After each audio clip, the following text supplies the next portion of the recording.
Speaking of school, fantastic transition, Brian. Thank you. She's an education reformer known for her no-nonsense approach during her time as the chancellor of D.C. schools. And she's not done fighting at this point. Michelle Rhee is now the head of a grassroots group called Students First. She also has a brand new book out. It's called Radical, and she joins us now in the studio. Hi. You radical, you. You wrote this book where you put students first. For the average mom out there watching, she's got some kids in school, and she's frustrated because she knows the system is broken. That's right. There are so many parents out there who are living life every day and they don't know what to do because they're frustrated with their school system and their kids' school experience. And so I wanted to write Radical to help those parents understand why the system is the way that it is and what they should do about it. There are a lot of things on your list, but you were telling me in the break just about, for instance, in Los Angeles, this seems like a no-brainer. Some sexual predator was a teacher, and yet what happened? So they found all this evidence that this guy was a sexual predator. They couldn't fire the teacher because of, the various tenure laws, et cetera. And so a legislator introduced a bill that would have made it easier for school districts to fire sexual predators.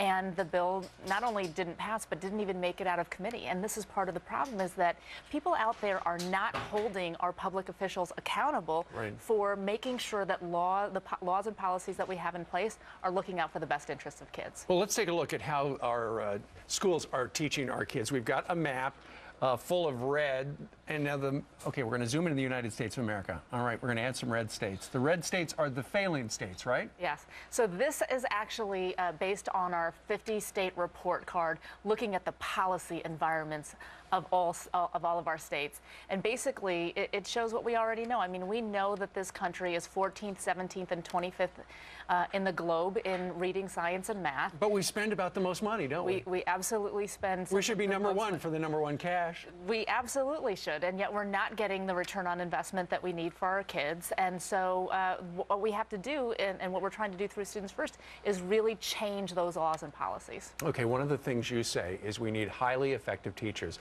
They've got plenty of knowledge, but I would imagine once you sit down in the classroom, you got to know exactly how to get it out of your head and into theirs.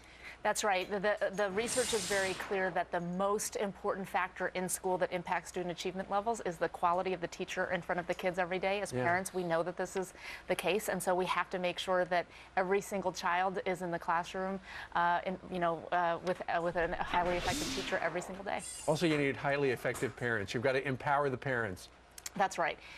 The second thing that we advocate is making sure that parents have information and data about the quality of the schools that their kids are in, and that they also have choices so that no family ever feels like they're trapped in a failing school. Well, look in New York. I mean, they've been talking about school, teacher ratings, essentially, but the teachers union won't allow it. Everybody wants to know whether or not the teacher who's in front of your kid's third grader in the years past is a good teacher, and yet the teachers union has made it impossible to release that information. And it's crazy because in New York City, the city had to forego $300 million in state and federal aid simply because the teachers union would not agree to an evaluation. Why don't they bring this up for a vote? If you asked, if you asked the majority of Americans, they'd say, yeah, we should know whether or not a teacher is effective.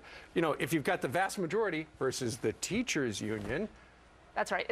These are common sense reforms that we're talking about. Everyone knows that in your job you have to be evaluated. You have to be evaluated in a fair and transparent way, but we still have to be able to see whether you're adding value in your job. And so this is really a very, very obvious thing that the teachers union and the city need to come together on. And the teachers union needs to understand that the public has the right to ensure that every child is taught by an effective teacher. Absolutely. And we love great teachers, but it's the couple of bad apples that give, The vast majority of teachers in this country are heroes. They are doing extraordinary things for kids, and those teachers should be recognized and rewarded. Those teachers, in my opinion, should be paid a whole lot more money. And that's what you tried to do in D.C., and the teachers union wouldn't let you. Check out her book. It's called Radical. Michelle Rhee, thank you very much. Thank you. All right.